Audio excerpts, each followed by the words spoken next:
Why was everyone ignoring her at the briefing table? The map on the wall was faded, the fluorescent lights hummed above, and the room smelled faintly of coffee and dust. Captain's voice filled the space, sharp, confident, rehearsed, as he traced a gloved finger over the patrol route marked in red. His men nodded along. No one looked her way. Sat at the end of the folding table, her posture perfect, her notepad untouched. She'd been in enough of these rooms to recognize the pattern, the practiced rhythm of authority and the quiet disregard that followed whenever she was in uniform but not one of them. When she raised her hand and asked to carry a rifle during the patrol, didn't hesitate. He just smiled thinly. "Medics don't fight," he said. "Stay in your lane. Let the infantry handle the real work." The words landed harder than he probably meant them to. Because he didn't know her. Not really. 3 hours later, when the convoy hit the kill zone and half his squad was bleeding out in the dirt, had to make a choice no medic should ever face. But that moment hadn't come yet. Not here, not in this quiet room, where the air conditioning buzzed louder than the laughter from the infantry table. Closed her notebook, she didn't argue. She learned long ago that silence carried farther than pride. Was 29. By day, she was a paramedic supervisor for a regional trauma system in Northern Virginia. The kind of job that required precision, patience, and the ability to hold your composure when everything around you fell apart. Her saw a professional, short hair, pressed uniform, calm eyes that never seemed surprised by anything. They didn't know the rest. They didn't know that before the hospital corridors, before the ambulance sirens, there had been Kandahar. They didn't know she'd spent 6 years as a combat medic with the 10th Mountain Division, or that she'd treated men whose names were now etched into memorial walls halfway across the world. And she didn't tell them. Days started early, always early. She liked to be the first one in, running her equipment checks while the others were still parking their cars or joking near the. Order brought calm. Structure kept the ghosts at bay. The ambulance bay was always noisy at shift change, engines idling, radios squawking, voices overlapping. But she had learned to focus through chaos a long time ago. Because in her mind, chaos wasn't noise. Chaos was memory. Her grandfather had been the first medic in the family. Vietnam, 1968. He came home with a silver star and a limp that never healed. Used to watch him in the backyard when she was little, a quiet man, eyes half-shadowed even in the daylight. One afternoon, when she was 10, he taught her how to tie a one-handed tourniquet using a belt and a stick. He said it like it was a game. But his hands shook when he showed her. "You don't ever want to use this," he said, "but one day you might have to." She didn't understand what that meant back then. She would later. When she was 20, she joined the Army. The recruiter had told her the Army needed medics who could think under pressure. She told him she could do that. She didn't mention that she already had. Fort Sam Houston, Texas, where civilians learned what it meant to be soldiers, and soldiers learned what it meant to keep others alive. She remembered the heat, the constant noise, the instructors shouting over simulated gunfire. But she didn't flinch. In every training scenario, she stayed steady, pulse even, eyes sharp. When everyone else panicked, she moved faster. When the advanced trauma slots opened, her platoon sergeant put her name forward without asking. That's how she ended up at Fort Liberty, the Special Operations Combat Medic course. The hardest training she'd ever done. She learned to treat tension pneumothorax in the back of moving vehicles. To perform when a soldier's airway was destroyed by shrapnel. To calculate drug dosages under fire. To stay calm when a man's heartbeat was fatting under her hands, and the radio screamed for a medevac that might not come. Most people thought courage meant not feeling fear. Learned it meant something else entirely. It meant you felt the fear and did the right thing anyway. Her first deployment was to Kandahar, 2016. The air was thick with dust and diesel, the kind of air that clung to skin and memory alike. She was 22, young enough to believe she could handle anything, old enough to know she had no choice but to try. Her unit lost 2 men that summer. The second one died in her arms. She didn't cry, she couldn't, there wasn't time. She remembered her grandfather's voice in her head. A medic carries 2 responsibilities. You keep your soldiers alive, and you stay alive long enough to do it. The second one's harder than people think. He was right. She carried that truth for the rest of her career.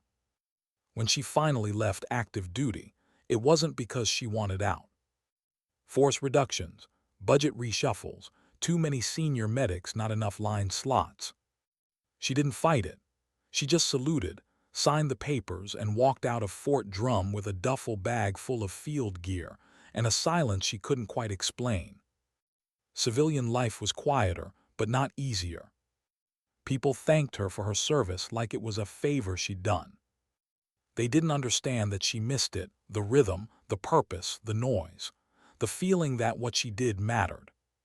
Still, she found a way to keep saving lives. As a paramedic, she worked the worst scenes, wrecks, shootings, cardiac arrests.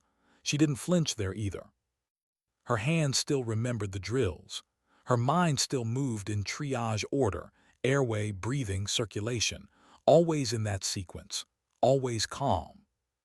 She thought she had left the battlefield behind. Until the call came. It was a Department of Defense contractor. They were coordinating a joint training exercise at Fort. They needed experienced medics, former combat medics, to serve as for a casualty evacuation drill. It wasn't combat, it wasn't deployment, but it was close enough to feel familiar. She said yes. The morning she arrived, the air was heavy with humidity, the kind of still, oppressive heat that made the world feel smaller. She checked in at the operations center, filled out the forms, and was assigned to support an infantry company. The commander, Captain. 4 years in service, 1 deployment to Kuwait. Confident, sharp. The kind of officer who had read more doctrine than he'd lived. When she introduced herself, he looked at her name tape and nodded. "Medic support?" he asked. "Yes, sir. Contract line medic assigned to your lead squad." He gestured toward the south. "Aid station's 2 clicks that way if you need to find it." She blinked. "Sir, I'm supposed to move with your patrol." He frowned. "My guys already have a squad medic, don't need 2. The platoon sergeant, older, quieter, leaned in later and whispered that didn't like outside personnel. Said he liked his briefings tight. Smiled politely. She met his type before. Then she asked if she could carry a rifle. The sergeant's eyes flicked toward the captain. Turned. "Contractors don't carry rifles in my company. It's standard for medics in live fire simulations," she said. He shook his head. "Not in mine." He said it with finality, as if rank made the world safer. Didn't argue. She just nodded and walked to the rear vehicle. But something about the terrain unsettled her. The dirt road was narrow, choked with brush. The vehicles were spaced too tight, maybe 30 meters apart. She had seen routes like this before. They made good ambush points. She sat in the back of the MRAP, checking her aid bag in silence while the engines idled. Her hands were steady. Her chest was. She'd been told versions of this story before. The one where a woman's experience didn't matter until blood hit the ground. She thought about her grandfather again, the man who'd carried a rifle in Vietnam even when he was told not to. He used to say, "The enemy doesn't care if you wear a red cross." She asked him once how he lived with the choices he made, fighting with one hand, saving with the other. He said, "You just do." Now, sitting in that armored truck, the sun burning down through the slats, she understood exactly what he meant. The convoy rolled out. 6 vehicles, dozens of men, simulated IED threats and role-played hostiles. She'd been in enough exercises to know the rhythm. But something about this one felt different, too quiet, too still. She listened to the radio chatter, tight spacing, limited visibility, wrong route. If this had been real, she would spoken up. But she wasn't part of their unit. Not in size. So she stayed silent. And waited. The first explosion came 15 minutes later. A sharp, concussive thud, the kind that made your body react before your mind did. The lead vehicle disappeared in smoke. Then came the blanks, a staccato storm of gunfire echoing through the trees. Contact front, someone shouted over the radio. It was supposed to be a simulation. But in the chaos, it didn't feel like one. The platoon sergeant yelled for the convoy to push through, but the lead vehicle wasn't moving. The driver was casualty simulated, and the squad medic was frozen, unable to get out. Keyed her radio, "I'm moving forward." The sergeant snapped back, "Negative, stay in your truck." She watched the smoke, the shapes of men crouching, unsure what to do. "The squad medic's pinned," she said. "They've got 2 down in the open." Silence, then finally, "Move but stay low." Grabbed her aid bag. When she hit the ground, the sound swallowed her, the crack of blanks, the shouts, the smoke thick enough to sting her eyes. She moved anyway. Low, fast, purposeful. Every instinct told her it was just training, but her body remembered another kind of chaos, the kind that didn't stop when someone yelled. And as she sprinted toward the lead truck, she realized something quietly, painfully true. Captain was right about one thing. Medics don't fight. But they do something far harder. They run toward the dying when everyone else hides from it. She hit the dirt hard. Gravel scraped her palms as she crawled forward, the weight of her aid bag pulling at her shoulder like an anchor. The air was thick with smoke and the sharp metallic scent of blank ammunition. It was a training scenario, she knew that, but her body didn't. Her pulse surged. Her breathing slowed by instinct, the way it had in real firefights years ago. She could hear everything, the whine of engines, the muffled shouting, the metallic ping of brass casings bouncing off armor. She reached the lead truck. The squad medic was crouched behind the rear tire, frozen. He looked young, maybe 19. His hands shook as he clutched a tourniquet, not sure where to begin. "Medic," he shouted when he saw her, relief and fear tangled in his voice. She grabbed his shoulder. "Breathe," she said. "You're good, we're good, tell me who's down." He blinked, lost. I don't know, ma'am, they said leg gone, another one's chest hit." Didn't wait, she peered past the truck. 2 role players were sprawled on the road, both casualties. The smoke drifted around them, making the whole scene look far too real. One was missing a leg below the knee in stage blood, but from 20 meters away it could have been Kandahar all over again. The other clutched his chest, gasping. Turned to the young medic. "Stay behind me, we move together, cover to cover." He nodded but didn't move. His knuckles were white. "Eyes on me," she said, calm, steady. "You're a medic, people depend on you, now let's go." They moved. The first casualty was screaming, his blood pooling dark in the dust. Dropped beside him, sweeping her hands down the limb, even though it wasn't real, her brain moved automatically. Massive hemorrhage first. She pulled the tourniquet high and tight. One twist, 2, until the fake bleeding stopped. Then she marked the time on his forehead with her black marker, 12:43. "Hold pressure," she told the trainee. "Go check the chest wound." The kid hesitated. I do." She looked up at him, her tone sharpening.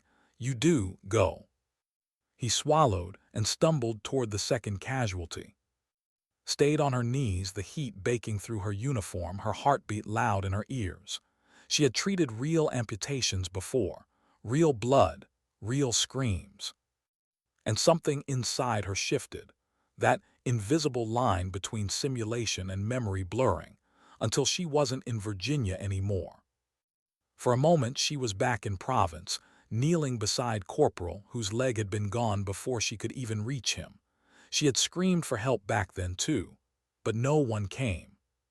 She blinked hard, dragging herself back to the present. "Focus." Captain's voice erupted over the radio, sharp and panicked. "Get those casualties off the X. Move faster."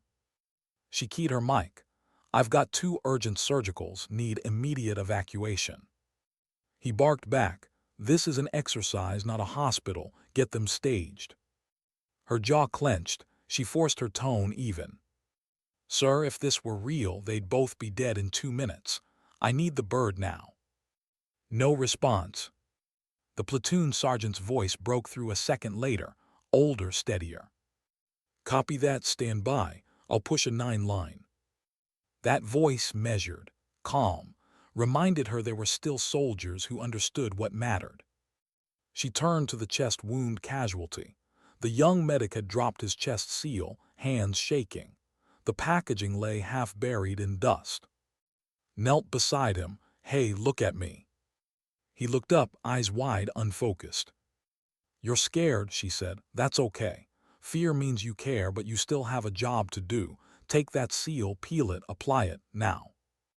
Her voice wasn't loud, but it carried authority. The kind you earned in blood, not in briefings. He swallowed and followed her orders. The plastic slapped against the fake wound, sealing it. "Good," she said softly. "Now you monitor. If he starts breathing harder, you burp it. You know what that means." He nodded shakily. "Yes, ma'am." "Good, you're doing fine." The blank fire continued in the trees, echoing around them like ghosts of old battles. The call rang out 5 minutes later. The smoke began to clear. One by one, the soldiers lowered their weapons, confused by the abrupt end. The evaluators emerged from the brush, contractors, instructors, observers. Some smiled faintly, others scribbled on clipboards. Stayed kneeling by her casualty, finishing the handoff to the simulated medevac crew like it was real. Her movements were precise, efficient, unhurried. When she finally stood, her uniform was streaked with dust, her hands trembling only slightly. The senior evaluator, a gray-bearded Special Forces medic, approached. His expression was unreadable. "Where'd you learn to run trauma sequences like that?" he asked. She met his eyes. "Fort Liberty, SOCM course, 10 years ago." He nodded slowly. "You were 68W. 6 years, 10th Mountain, 3 tour." He raised an eyebrow. "Thought so." Behind him, Captain climbed out of his vehicle, his face red with embarrassment. His men looked uncertain, torn between following his lead and admiring what they'd just seen. The evaluator turned too. "Your squad medic froze. Your contractor medic just saved 2 simulated lives. If this had been real, she'd be the reason your men came home." Silence fell. No one moved. His jaw flexed. His eyes darted to, then away. He didn't say thank you. Not yet. He just turned and walked off. That evening sat on the edge of her cot, staring at the floor. Her muscles ached, her mind restless. The adrenaline hadn't faded yet, that strange, familiar hum that came after the chaos, when everything went quiet and your thoughts caught up. She didn't crave it, she didn't miss it, but part of her understood it. She took out the black marker from her pocket, the one she'd used to mark the time on her patient's forehead. The numbers were still smudged on her glove. 12:43. The exact minute when, in another lifetime, she'd lost someone for real. The next morning, she was up before sunrise. The fog hung low over the training area, softening the outlines of the vehicles. She sat on the tailgate of the truck, sipping lukewarm coffee from a paper cup, watching the world wake up. The platoon sergeant found her there. "Ma'am," he said quietly, "the captain, he's taking yesterday hard." Looked at him. "He'll live." The sergeant smiled faintly. He should thank you. You made him look human." She didn't answer. He hesitated, then added, "He's not a bad officer, just green." She nodded slowly. "Most of us were once." He looked at her aid bag. "You ever think about coming back, active duty?" She exhaled softly. "No, but I think about the ones who never got to leave." The sergeant didn't reply. He didn't have to. Later that afternoon, found herself running trauma lanes again, not as a student this time, but as an instructor. The evaluator had asked her to stay, to retrain the company medics who'd failed the drill. 6 soldiers, each with different faces but the same uncertainty. She watched them line up, fumbling with tourniquets, nervous about making mistakes. And she smiled, not because it was funny, but because she remembered being exactly where they were. When she started teaching, something shifted inside her. Her tone changed, gentle but firm, her movements deliberate. "Speed doesn't save lives," she told them. "Control does, focus does, compassion does." She watched their eyes the way fear gave way to understanding. That moment always came, right after failure, right before confidence. By the end of the day, they weren't medics anymore. They were protectors. Captain didn't show up for the training. He stayed in the Tactical Operations Center, behind closed doors. But she noticed, every now and then, his silhouette near the window, watching from a distance. He didn't speak to her until the final afternoon. She was packing her gear, folding her uniform top with methodical precision, when she heard his voice behind her. She turned, "Sir." He looked tired, humble maybe, a different man than the one from that briefing table. "I read your file," he said. She nodded, "Figured you might." "You were a line medic," he said quietly. "Infantry attachment, you've seen real contact." "Yes, sir." "I didn't know." She tilted her head slightly. "You didn't ask." He looked down. "That's on me." Silence stretched between them, heavy, awkward, human. Finally he said, "You were right yesterday about the rifle, about everything." She didn't gloat, didn't even smile.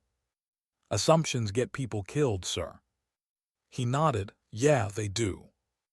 A week later, an email arrived in her inbox. The training coordinator thanked her for her work, asked if she'd consider a longer-term contract, senior instructor position. Her supervisor at the trauma center told her the choice was hers. She could take leave, chase what felt right. She didn't answer right away. She just sat in her car, hands on the wheel, staring at the dashboard. The reflection in the windshield showed a woman with calm eyes, sunburned skin, and the faint trace of a scar on her jaw, a reminder of a life lived half in the shadows of chaos. She thought of her grandfather again. The limp, the quiet, the words he'd left her with. Being a medic isn't about following rules. It's about keeping people alive when the rules stop mattering. Maybe he had known she would face this.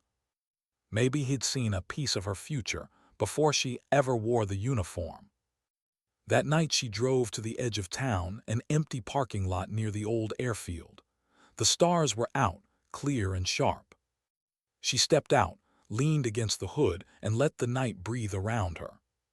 She thought about that kid medic who'd frozen in the dirt, about all the times she'd been told to stay in her lane. And she realized something. The world didn't change because people talked louder. It changed because someone acted when no one else would. She smiled faintly, closing her eyes as the cool wind brushed her face.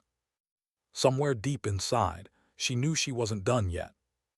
The battlefield might have changed, from desert to training ground, from to trauma bay, but the mission hadn't. And as she whispered to herself before driving off, it sounded like something her grandfather might said. Sometimes you don't fight to win, you fight to remind yourself you still can. What makes someone go back? That question lingered in her mind the night before she accepted the offer. Sat at her kitchen table, the hum of the refrigerator filling the silence. The email glowed on her laptop screen, formal words, clean lines, a promise of purpose wrapped in contract language. Senior Medical Instructor, Fort Casualty Response Program. Outside, the rain fell steady against the window. Inside, the decision felt heavier than it should have. Part of her missed it, the rhythm, the discipline, the simple clarity of a mission. The rest of her knew what came with it.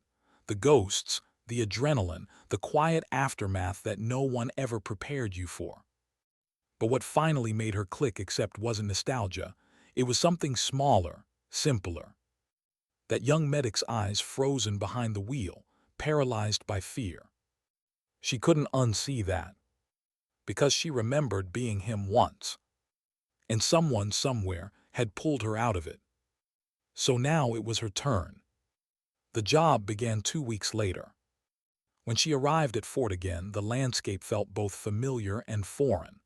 The same dirt roads, the same brush-lined ranges, but now she wasn't a background player.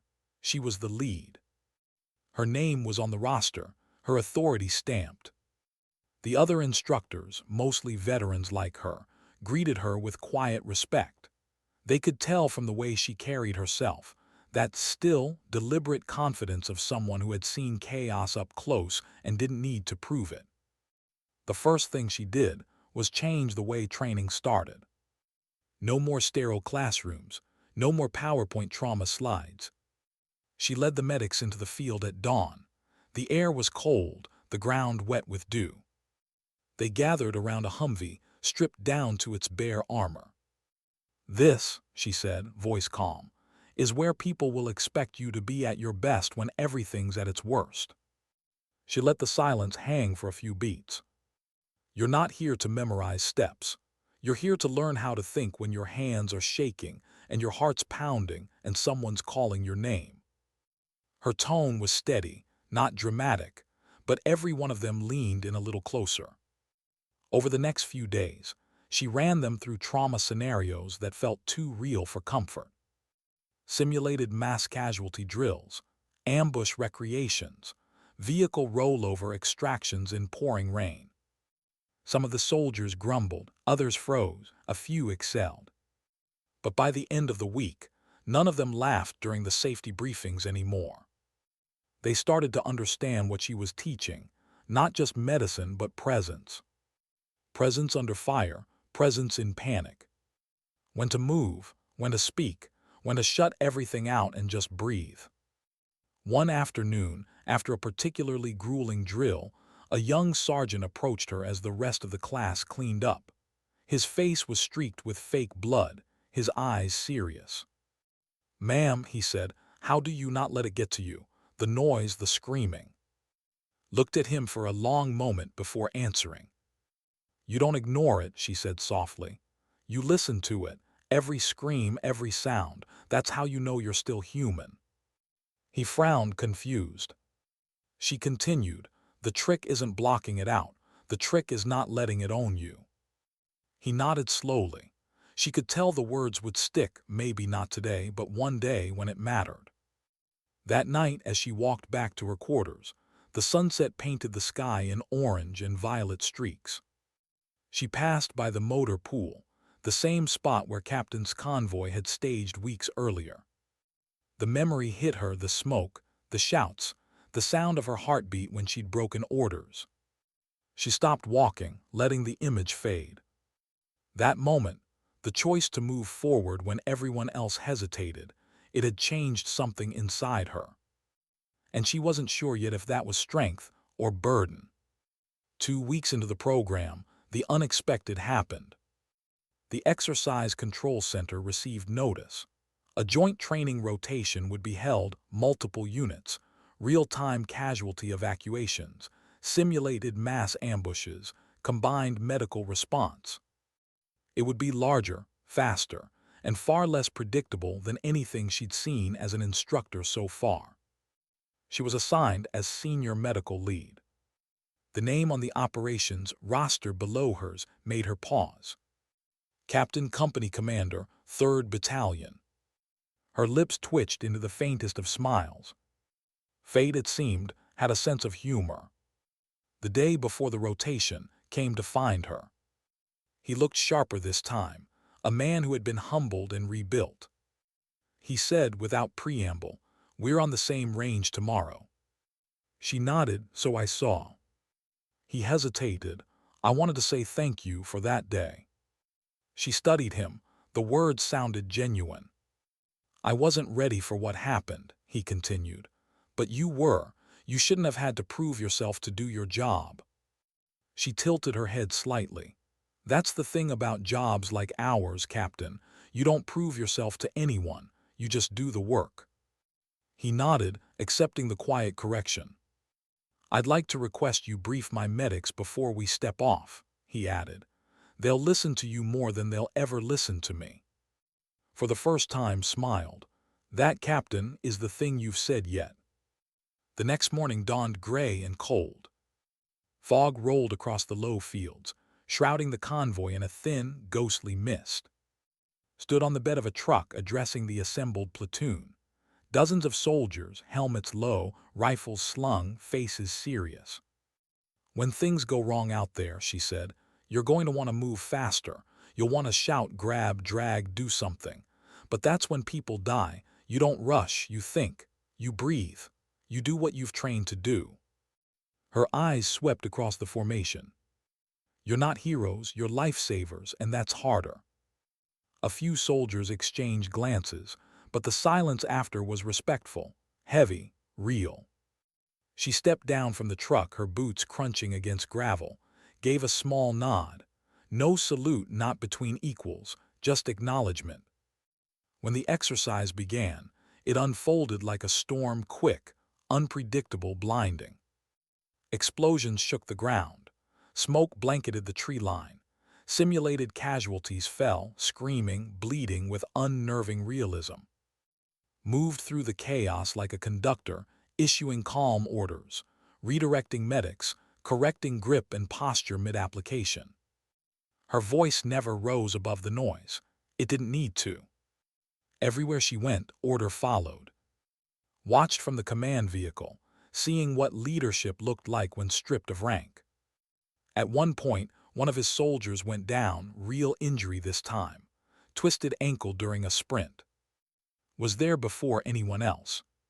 She knelt beside him, checked the joint, stabilized it with a splint from her pack and called for evacuation. Her tone was exactly the same as it had been for the fake casualties. Calm, methodical, controlled. Because to her, every life deserved that same focus, real or not. Later, when the dust settled and the evaluators gathered their notes, approached her again. "You were right," he said quietly. "It's not about fighting, it's about presence." She didn't answer right away. Instead, she looked out across the field where the fake blood was drying, where the young medics were laughing now, relieved, alive. "Presence," she echoed. "That's the real weapon we carry." He smiled faintly. "You ever think about coming back in uniform?" She shook her head. "No, I think I'm doing more good right where I am." He seemed to understand. They stood there for a long moment, the wind moving softly between them. There was respect now, quiet, earned, wordless. The kind of respect you didn't need to ask for. That night she sat alone in her quarters again, filling out evaluation reports by lamplight. Outside, a convoy rumbled past, engines growling low, a sound that would always feel like home and memory all at once.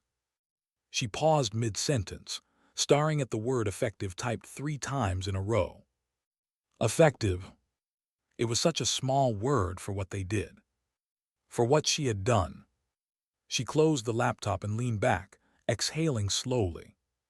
For years she had tried to bury that part of herself, the soldier, the survivor, the woman who ran toward fire because she couldn't bear to stand still. But maybe this was what coming home really looked like. Not walking away, but finding a way to stay and make the chaos mean something. Somewhere deep in the night, her phone buzzed. It was a message from the young medic she'd mentored that first day, the one who'd frozen behind the truck. "Ma'am, we're done with our rotation. I wanted to say thank you. Next time I'll be ready."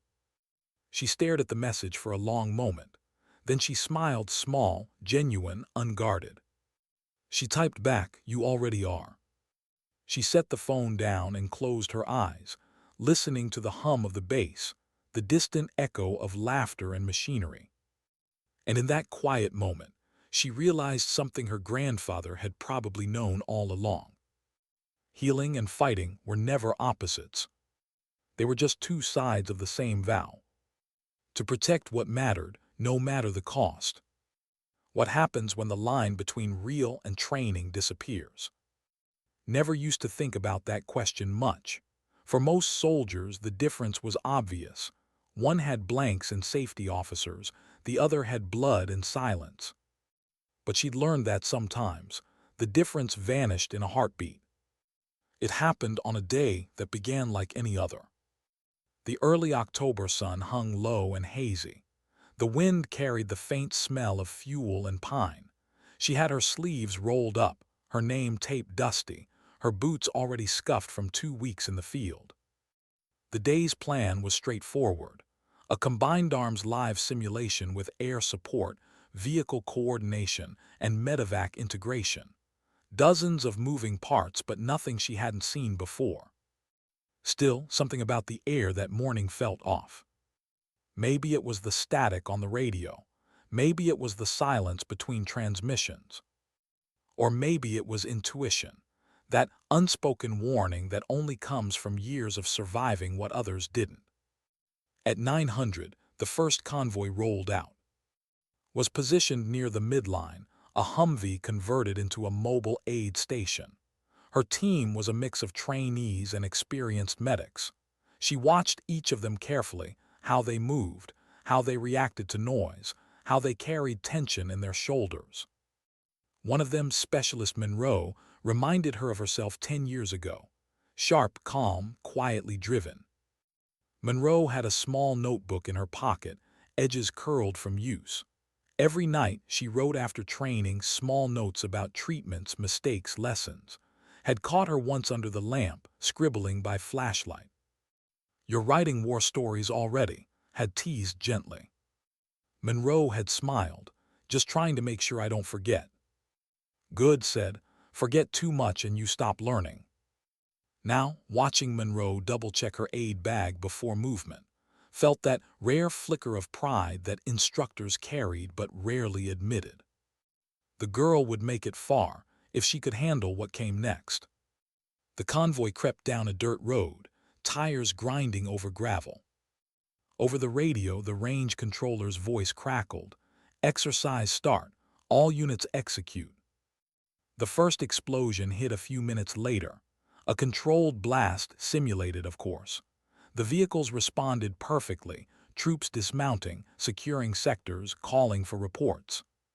Everything was by the book. Then came the second blast. Louder, sharper, wrong. The concussion rattled the windshield. "Control, this is Victor 3, confirm. Was that part of the exercise?" No response, just static. Then a voice strained, uncertain. "Negative, repeat negative. We've got smoke north side of Route 7. Possible real-world incident." The tone changed instantly. Radios that had been filled with calm reports now buzzed with overlapping voices. His hand went to her headset. "Control, this is medical. Do we have confirmation of live casualties?" A long pause, then. "Affirmative, training explosion malfunction. Real injuries reported. 2, maybe 3. She felt her pulse spike. And just like that, the training was over. "Monroe, you're with me," she said, grabbing her kit. They moved fast out of the vehicle, down the dirt road toward the column's front. The scene came into view through the haze, black smoke curling from a disabled truck. A pressure simulation device had detonated incorrectly, too close to a real fuel canister. Not fake this time, not controlled. Real. Soldiers stood frozen, half believing it was still a drill.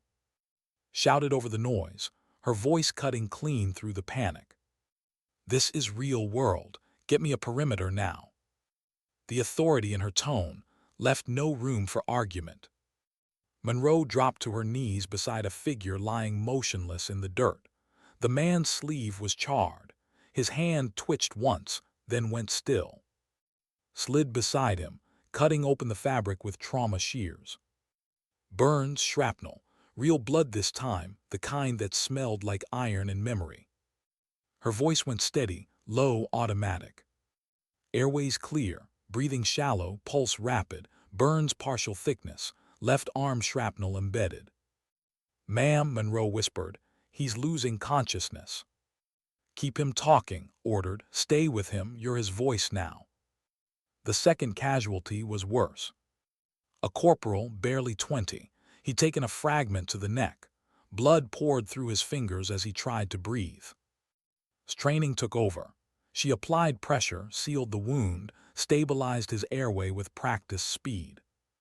Her hands didn't shake. Not even when she realized he might not make it. "Stay with me, Corporal," she said quietly. "You're doing fine, you're okay." His eyes met hers wide, frightened, young. And for a moment, time folded in on itself. She was back in Afghanistan, kneeling beside another soldier with the same look. Private, 21 years old. IED blast outside. He looked at her like that too, eyes searching for something beyond pain. "Tell my mom," he tried to say. She told him to save his breath. He hadn't needed to. She written the letter for him later anyway. Now, as she pressed her hands against the corporal's wound, she heard that same silence rising behind the noise, that same moment when death waited for permission. "Not today," she whispered. The medevac bird arrived 15 minutes later, which felt like hours. Rotor wash kicked dust and blood into the air. The flight medic jumped out, crouching low. Shouted over the blades, giving her patient handoff with clinical precision. Burns and shrapnel, stable vitals. Second patient, penetrating neck trauma, compromised airway, borderline hypotensive. The flight medic nodded, loading both casualties. When the helicopter lifted off, stood there, watching the dust spiral back down. Her uniform was streaked red, her gloves sticky. Monroe was breathing hard beside her, face pale. "You did good," said softly. Monroe shook her head. He almost died. Looked at her, but he didn't, that's the job. Monroe swallowed, nodding slowly. "How do you just stay calm?" Glanced toward the horizon, the smoke still curling, the sound of the blades fatting. "You don't stay calm," she said. "You just keep moving until calm catches up." Hours later, after the range had been cleared, and investigators swarmed the site, sat alone in the command tent. Her hands were clean now, but she could still feel the stickiness between her fingers. The safety officer came in, his face grim. "One fatality confirmed, 2 stable at regional. You and your team prevented another death, maybe more." Nodded slowly, expression unreadable. He hesitated before speaking again. "You shouldn't blame yourself. These malfunctions happen once in a lifetime." She didn't respond. Because she wasn't thinking about malfunctions. She was thinking about the moment she'd looked into that corporal's eyes, how the sound had dropped away, how the world had narrowed to one breath, one heartbeat, one choice. And she'd chosen again to stay, to act, to fight in her own way. That night she couldn't sleep. The barracks were quiet, the kind of stillness that only came after chaos. She sat at her bunk, staring at her hands in the dim light. The skin beneath her nails was raw. She thought about her grandfather again, about the limp that never healed, about the stories he never told. Maybe he had nights like this too. Maybe all medics did. There was a loneliness to the work that no one talked about, the silence after the noise, the wait after the rush. You didn't get medals for it. You didn't even get closure. You just carried it, like a hidden scar under the uniform. Monroe found her outside before sunrise. The younger woman looked exhausted but determined. She handed a cup of black coffee, still steaming. "They said the corporal's gonna make it," Monroe said. Nodded. "Good." Monroe hesitated. "I couldn't sleep, I kept seeing it, the blood, his eyes." Interrupted gently, "You will for a while." "Does it ever stop?" Took a slow sip, then answered truthfully. "No, but it gets quieter." Monroe nodded, eyes glistening. "I want to be like you one day." Smiled faintly, shaking her head. "Don't be like me, be better."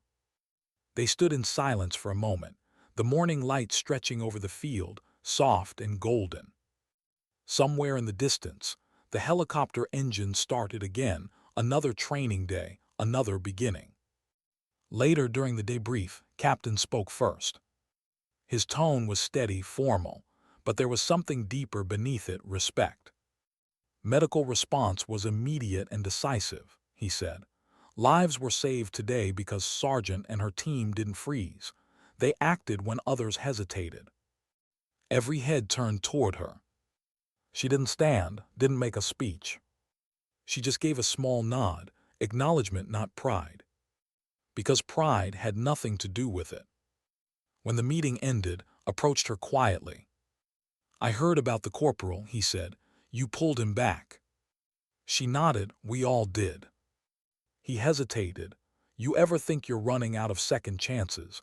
I mean, after seeing it so many times." Looked at him for a long moment. Then she said, "Every time I think that, someone reminds me why I keep going." "Who was it this time?" he asked. She smiled softly. "A kid named Monroe." That night walked back to her quarters under a wide, cloudless sky. For once the air didn't feel heavy. The stars were sharp, bright, like scattered glass. She stopped halfway to her door and looked up, breathing in the quiet. Somewhere out there, a young soldier was alive because she hadn't hesitated. Because she'd carried her grandfather's lesson forward, the one he'd left her with years ago in that Pennsylvania backyard. You don't wait for calm, you make it. And in that moment, under the silent expanse of sky, she understood something she'd never been able to before. Being a medic wasn't about rules, or rank, or recognition. It was about grace under fire, and the courage to bring order where there was none. Sometimes that meant saving others. Sometimes it just meant saving yourself. How do you teach others to carry something that almost broke you? That question haunted long after the explosion. Weeks had passed since the accident, the investigation wrapped, the reports filed, the corporal stabilized, the training program resumed. But something in her didn't reset. Her days were normal again, briefings, drills, evaluations. But the quiet moments hit different now. The smell of burnt fuel, the metallic ring of chopper blades, even the dust rising from boots, each detail carried a weight she didn't want but couldn't let go of. Sometimes she caught herself staring at her hands, clean, still, motionless, and wondering how they could look so calm after everything they'd done. Monroe noticed it once during an after-action review. "You okay, ma'am?" she'd asked softly. Had forced a small smile. "You get used to it." But that wasn't true. You never got used to it. You just learned to carry it better. The next chapter of her life began with an email. It came from the Department of Defense Training Directorate, a new initiative, Joint Allied Medical Exchange Program. They were assembling a team of senior medics and instructors to work alongside NATO partners in Europe, sharing trauma protocols, evacuation systems, and combat casualty lessons learned. They wanted to lead it. She stared at the message for a long time before replying. It wasn't fear that made her hesitate. It was knowing what the work would demand. Because training foreign medics meant more than teaching medicine. It meant translating pain, the kind that didn't need a common language to be understood. And once you started telling those stories again, the ghosts tended to listen too. Still, she said yes. 2 months later, she found herself stepping off a transport plane in Germany. The air was cold and sharp. The tarmac shimmered with the faint heat of the engines. Around her, soldiers moved with quiet precision, British, Polish, Czech, American, a mosaic of uniforms and flags stitched together by the same shared purpose. The base wasn't big, but it was busy. She was introduced as senior instructor, Allied Medical Integration Team. Her job: prepare multinational medics for combat trauma environments using joint doctrine and real-world simulations. But that title didn't mean much to her. What mattered were the faces, young, eager, uncertain, the same expressions she'd seen 100 times before. The first week, she did what she always did, listened more than she spoke. She watched how they handled stress, how they reacted when scenarios spiraled. In one drill, a Czech medic froze while treating a simulated abdominal wound. His hands hovered midair, shaking. The patient kept screaming, and the young man just whispered something under his breath, a prayer maybe. Stepped beside him, her voice low, steady. "Breathe, slow down, he's not dead yet, you've got time." He looked up, startled by her calm. She guided his hands, pressure, seal, stabilize, until the fake bleeding stopped. When the drill ended, he pulled off his gloves, face pale. "Ma'am," he said, his accent thick, "I can't do what you do, I freeze." She looked at him and said quietly, "So did I once." His eyes flicked up, uncertain. "The trick isn't never freezing," she continued. "It's thawing faster each time." He smiled weakly, nodding. Later, she caught him practicing alone, same wound, same steps, over and over until his hands stopped shaking. That was enough. Each day blended into the next, long hours in the field, dirt and sweat and exhaustion. But beneath the surface, noticed something changing. These soldiers, men and women from different countries, languages, ranks, began moving like one team. They argued less, communicated more, trusted instinct over translation. She saw in them what she used to feel in her own unit, the unspoken understanding that survival was a shared promise. And through teaching them, she started remembering why she'd chosen this path in the first place. Not because she loved danger, not because she craved adrenaline, but because she believed deeply that saving even one life made every scar worth it. Still, at night, when the barracks went quiet, the old noise crept back. The screams that weren't real, the ones that were.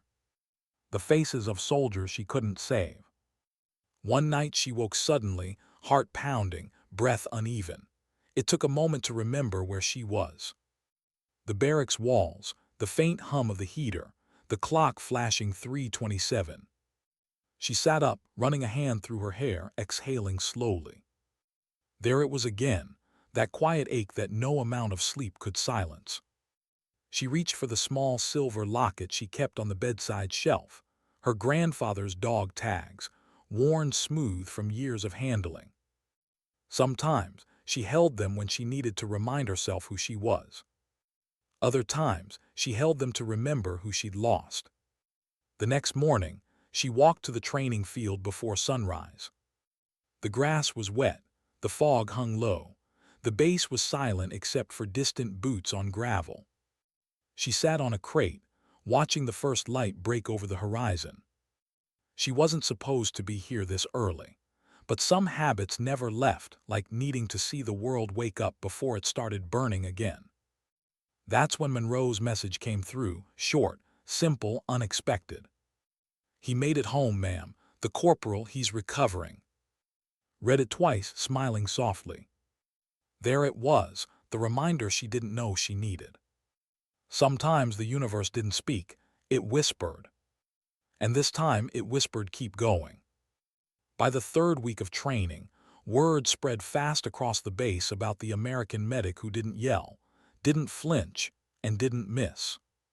She became a quiet legend among the trainees, the one who could teach you how to stay calm when the world went sideways. But didn't see herself as a legend. She saw herself as what she'd always been, a student still learning how to carry the weight without letting it crush her.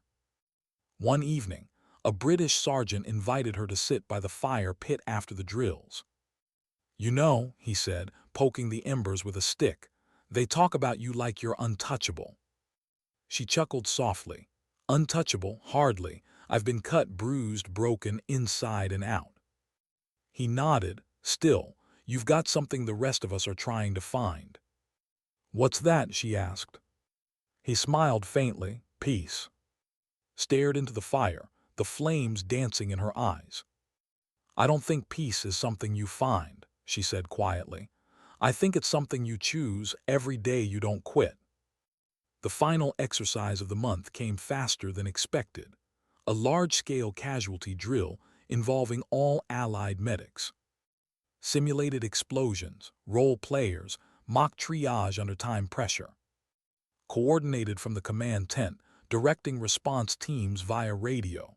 It was chaos, but efficient chaos. Until the call came through. "Medical, this is Team Bravo. We've got a real casualty. Repeat, real injury. One man down, leg trauma, uncontrolled bleeding." Her stomach clenched. Not again. She grabbed her radio. "Location. Sector Delta, near the old fuel dump." Didn't hesitate. "Monroe, you're with me. Move." They reached the site in minutes. A Polish soldier lay on the ground, leg mangled by a collapsing structure. Not simulation this time. Real blood, real panic. His teammates hovered, unsure what to do. Dropped to her knees, gloves snapping on mid-run. "Tourniquet," she shouted. Monroe tossed one over, applied it high and tight, twisting until the flow stopped. "Vitals." Monroe checked, pulse weak, breathing fast. Leaned in close to the soldier. "Hey, stay with me. You're doing fine, you hear me." His eyes fluttered open. He didn't speak English, but she didn't need words. Compassion, it turned out, didn't need translation. Within minutes, the bleeding was controlled. The medevac bird was inbound. When they loaded him onto the stretcher, his hand brushed hers weakly, a silent "thank you." And just like that, she felt the circle close. The same scene, different country. Same blood, different faces. Same mission, always the same mission. That evening, the multinational team held a quiet dinner in her honor. Someone handed her a coin, engraved with all the participating flags. One of the instructors stood and said, "To Sergeant, who taught us not just how to save lives, but how to stay human while doing it." Applause followed, soft but sincere. Stood a little awkwardly and raised her glass. "I didn't teach you anything new," she said. "I just reminded you what you already had the courage to care." The room went silent for a heartbeat, then someone clapped, others joined. It wasn't loud, it didn't need to be. Because for the first time in years, she felt something close to peace. Not the absence of pain, but the presence of purpose. Later, walking back alone through the crisp night air, she paused under a floodlight near the hangars. The base was quiet again. The stars shimmered above her like tiny embers waiting to be reignited. She touched the dog tags around her neck, feeling their cool weight against her skin. Her grandfather had been right about everything. You carried two responsibilities, to keep others alive and to stay alive long enough to do it. And maybe now, she finally understood the second part. Staying alive wasn't just about breathing. It was about meaning. About passing forward what pain had taught you, without letting it consume you. She exhaled, slow and deep, and smiled to herself. Because for the first time in years, the silence didn't feel empty. It felt earned. End of Part 5. Would you like me to continue with Part 6, where returns home, but finds civilian life feels foreign again, leading to a moral crossroads where she must choose between peace and purpose, culminating in a life-changing call for a real-world emergency deployment? Sure, here's Part 6 of She Heard Medics Don't Fight. Then the ambush made her pick up the weapon. Cinematic voiceover tone, 1500 words. Part 6, 1500 words. What happens when the noise stops? For most people, silence means rest. For it meant absence, the kind that echoed. She came home from Germany to a world that had kept turning without her. Same highways, same grocery aisles, same neighbors walking dogs under porch lights. But the rhythm felt off, like a song she used to know that someone had slowed down half a beat. Her apartment still smelled faintly of antiseptic from the trauma gear she'd unpacked weeks earlier. The uniforms were folded in a trunk, her field boots lined neatly by the door. On paper she was on leave, no contracts, no rotations, no missions. In reality she was adrift. Days at the trauma center filled with sirens and static. Nights with the steady hum of a refrigerator and the ticking of a wall clock that never seemed to sync with her pulse. She told herself she liked the quiet, but every time she closed her eyes, she heard rotors. One afternoon, her supervisor called her into the office. "You've been back a month, you're already pulling double shifts. You sure you're okay?" She nodded, "Fine." He studied her. "You ever think about teaching full-time? We could use someone with your background at the academy." Teaching. Safe classrooms. No dust, no chaos, no screaming radios. She almost said yes. Almost.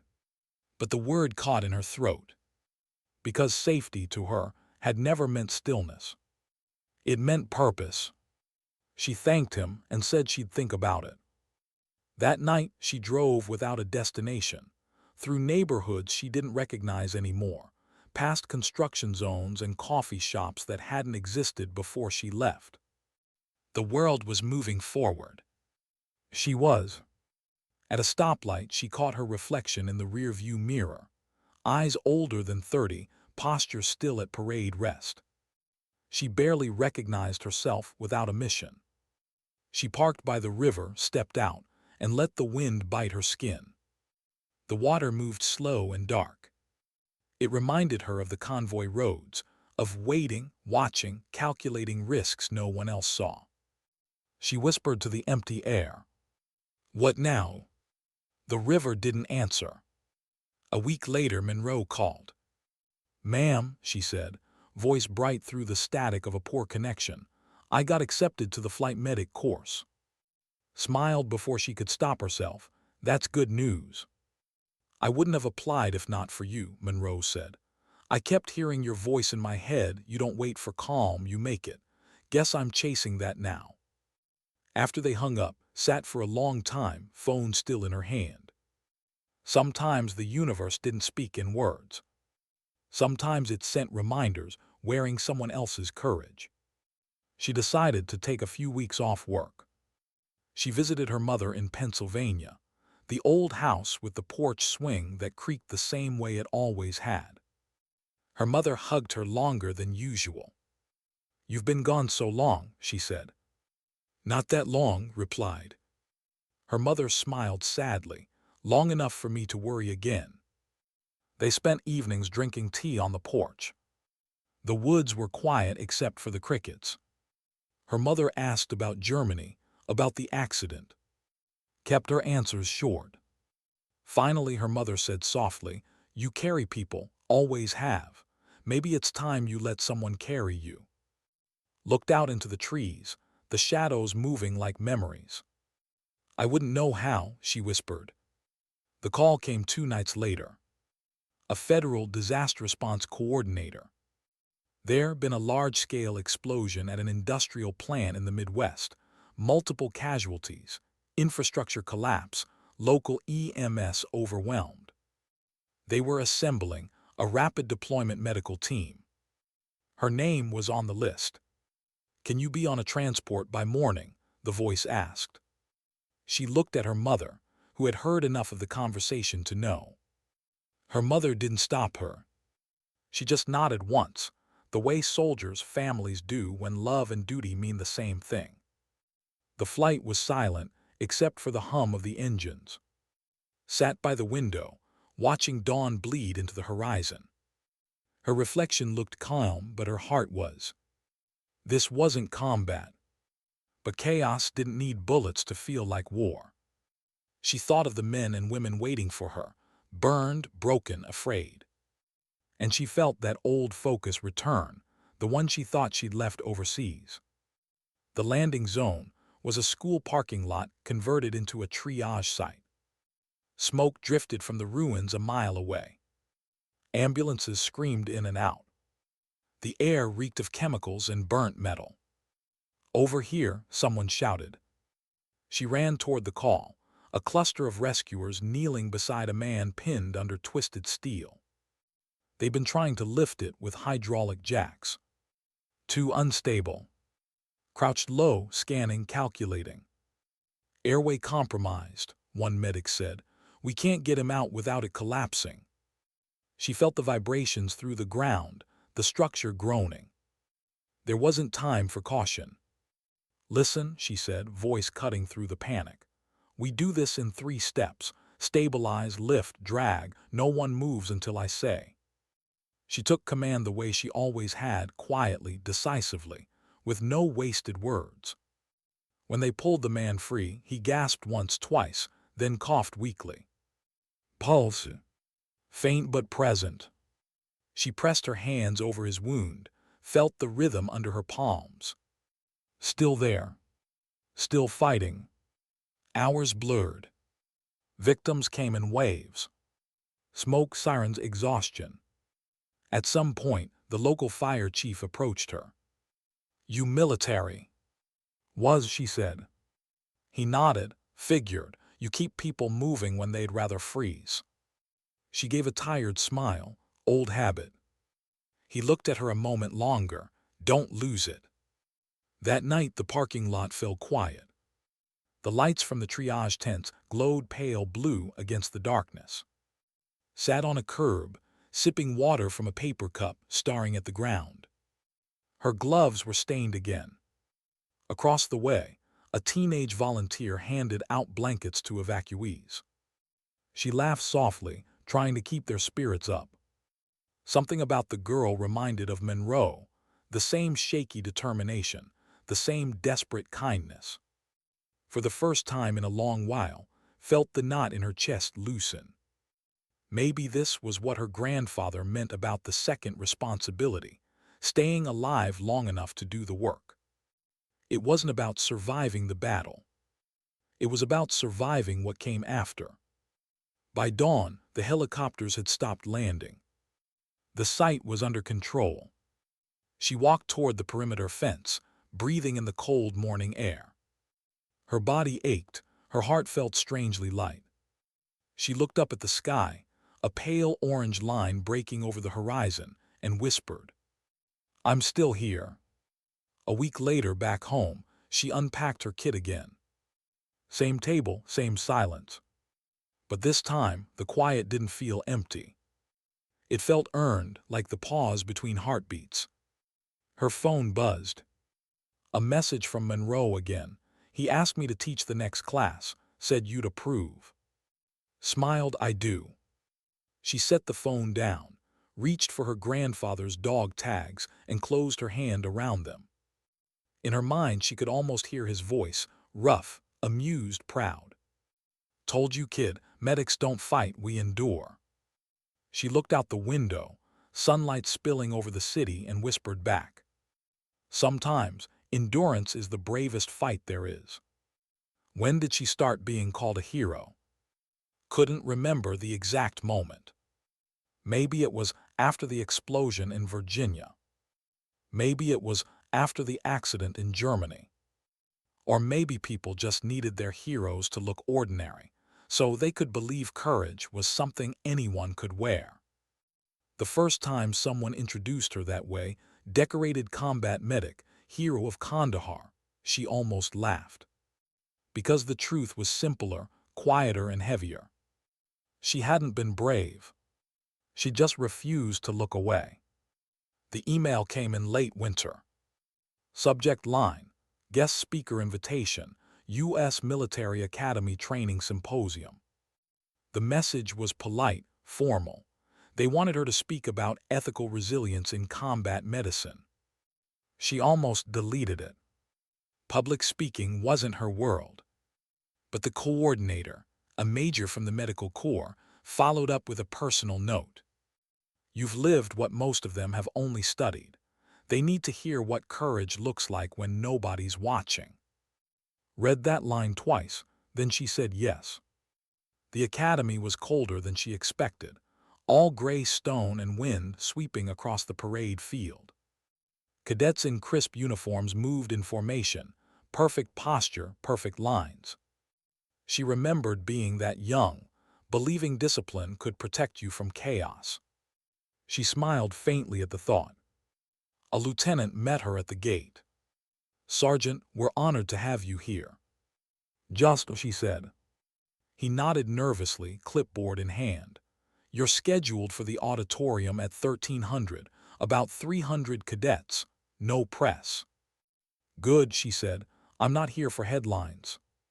When she stepped onto the stage, the lights hit her eyes bright, sterile. Rows of young faces stared back, notebooks ready, uniforms immaculate. She stood at the podium for a moment, saying nothing.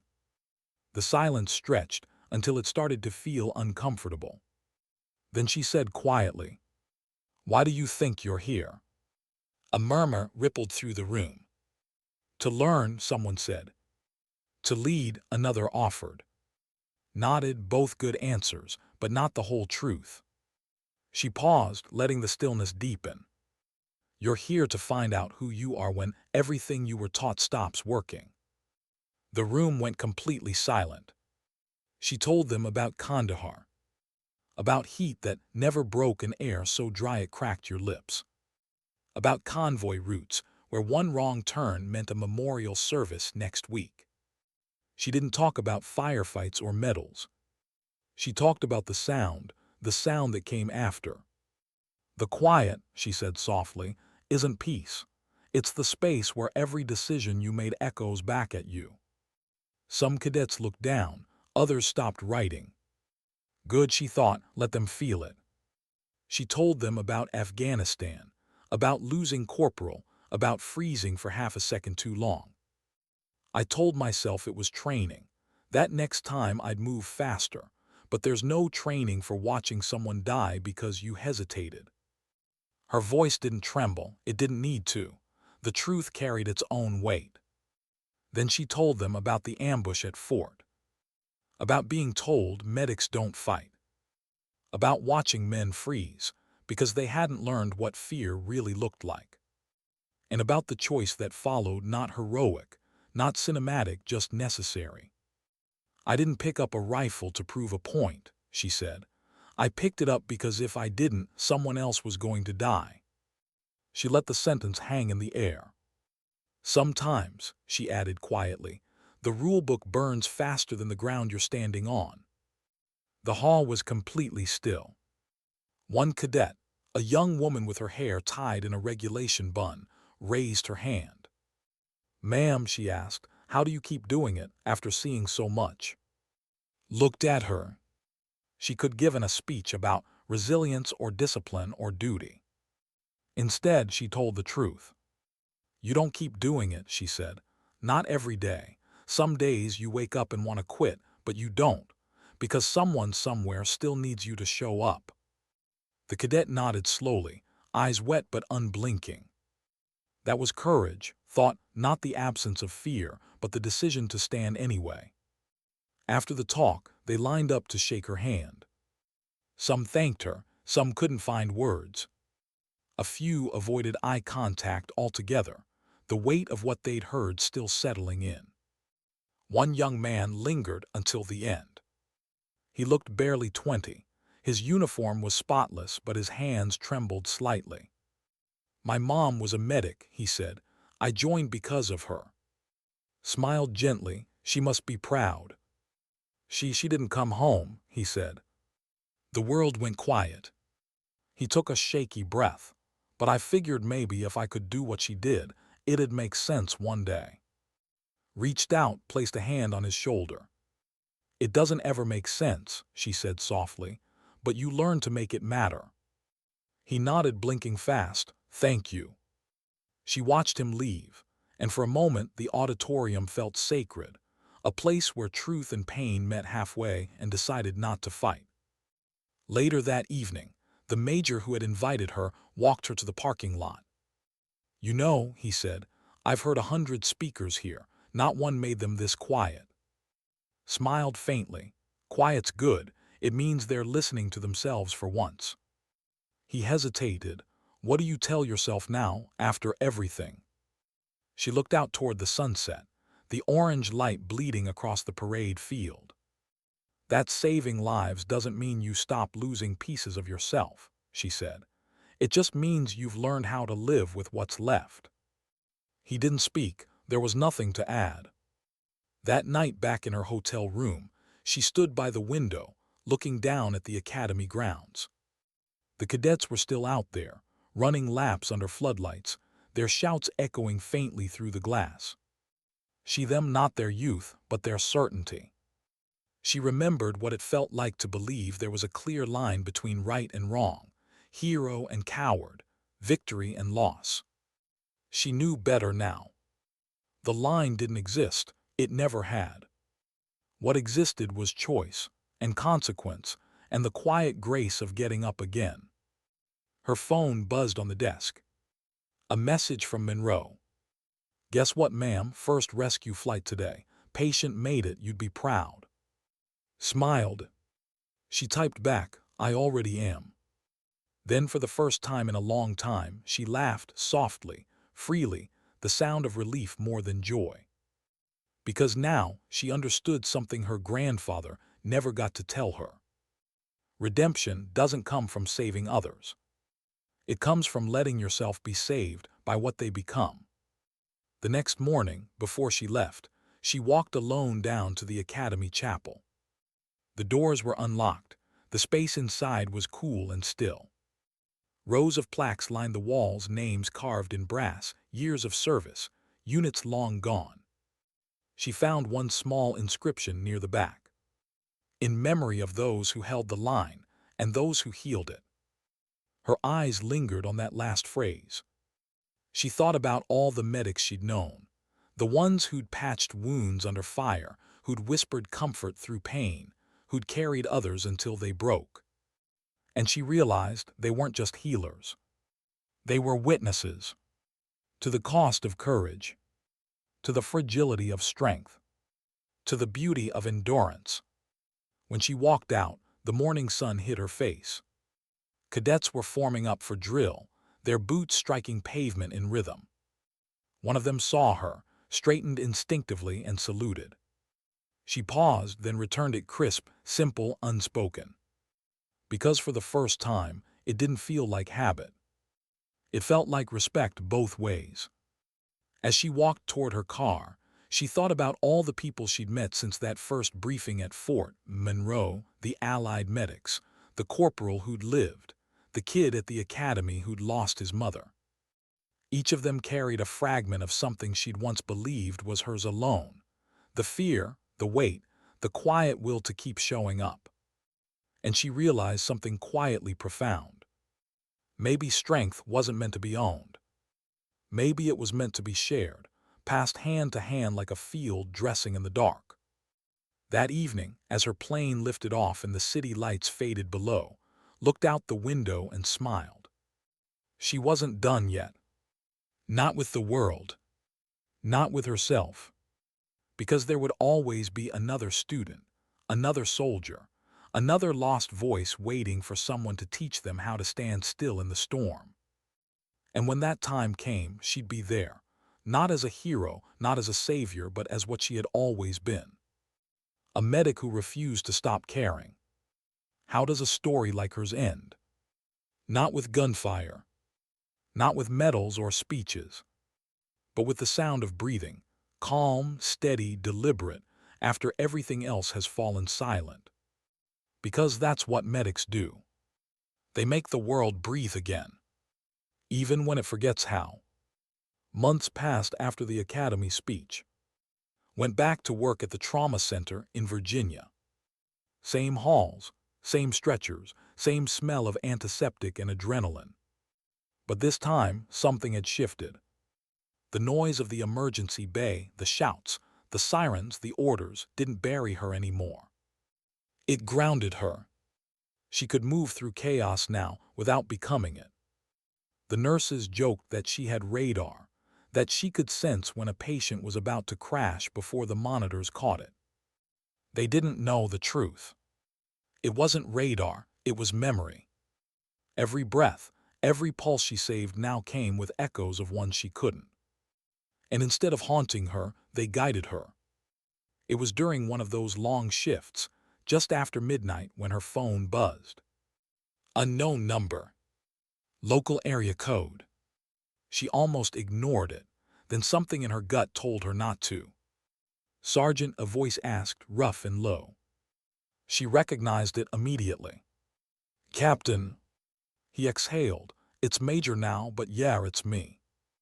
The line went quiet for a second. Then he said, "We lost one of our birds over the ridge near Medevac Hello, training flight. They're saying minimal survivors. Search teams en route, but we're short on medicals. I thought of you." Her pulse didn't quicken, it steadied. "I'm in," she said. He hesitated. "You don't owe us this." She looked around the trauma bay, her team busy with minor calls, the night strangely calm. "I know," she said. "That's why I'm coming." By dawn, she was standing on a wooded ridgeline, boots sinking into wet earth, wind cutting through her jacket. Smoke drifted between the trees ahead, faint, but enough to guide them. Was there, older now, eyes lined but clear. "Crash site's 200 meters east," he said. "Still burning. We've got one confirmed survivor, maybe two." She nodded, checking her gear, gloves, tourniquets, airway kit, trauma shears. Same tools, different ghosts. They moved fast through the brush until the wreckage came into view, twisted metal, scorched dirt, the remains of what had been a Black Hawk. The rotor lay half buried in mud, one seat still burned. And there, just beyond the smoke, a movement. A hand. "Got one," she shouted. They reached him together, a young crew chief, mid-20s, blood slicked down his temple. He was conscious but fading fast. "Hey," said, kneeling beside him. "You're okay, we've got you." His voice cracked. My pilot." "Don't talk, breathe." She felt for his pulse, weak but there. Abdomen tender, possible internal bleed. "I need that med kit open, now." He fumbled with the zippers, hands shaking. "Pressure dressing," she ordered. "Right there, good, hold that, keep pressure harder." Her voice was calm, commanding, familiar. It was Afghanistan all over again, the same stillness inside the storm. "Bird inbound," someone yelled from behind. "ETA. 6 minutes. Too long."